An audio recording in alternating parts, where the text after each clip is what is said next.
پاکستان میں عوام جو چیزیں استعمال کرتے ہیں ان میں سے بیشتر ملاوٹ شدہ اور مضر صحت ہوتی ہیں۔ صاف پانی کی قلت، اشیاء خوردونوش و مسالہ جات میں ملاوٹ ایک حقیقت ہے، اور عوام میں آلودہ پانی اور ملاوٹ شدہ اشیاء کے استعمال سے ہیپاٹائٹس اور کینسر جیسے موذی امراض کی بڑھتی ہوئی شرح اس کی نشاندہی کرتی ہے۔ لیکن یہی عوام جب علاج و معالجہ کے لیے ہسپتالوں کا رخ کرتے ہیں تو انہیں جعلی اور غیر معیاری ادویات دے کر مزید لوٹا جاتا ہے، یوں ان کا مرض بھی آخری سٹیج تک پہنچ جاتا ہے۔ پاکستان میں جعلی ادویات بنانے اور فروخت کرنے والے لوگوں کو بعض اوقات تو پکڑا جاتا ہے، لیکن یا تو وہ پیسے کے بل بوتے پر یا اپنا سیاسی اثر و رسوخ استعمال کر کے اپنی جان چھڑا لیتے ہیں اور پھر سے اسی گھناؤنے کاروبار میں لگ جاتے ہیں۔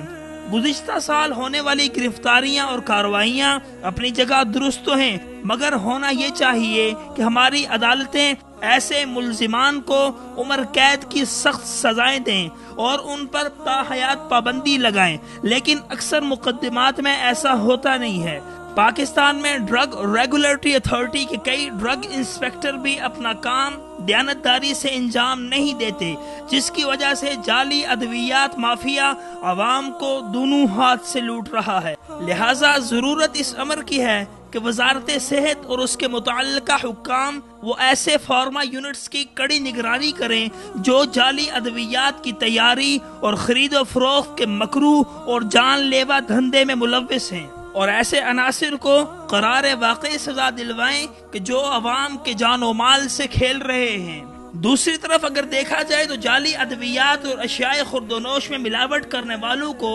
قاتل سے زیادہ سنگین مجرم سمجھا جاتا ہے، اور ایسے ملزمان کو سخت ترین سزائیں دی جاتی ہیں، کیونکہ ان کے نزدیک قاتل صرف ایک شخص کو مارتا ہے، جبکہ یہ عناصر لوگوں کو لوٹتے بھی ہیں اور ان کی زندگیوں سے کھیلتے بھی ہیں۔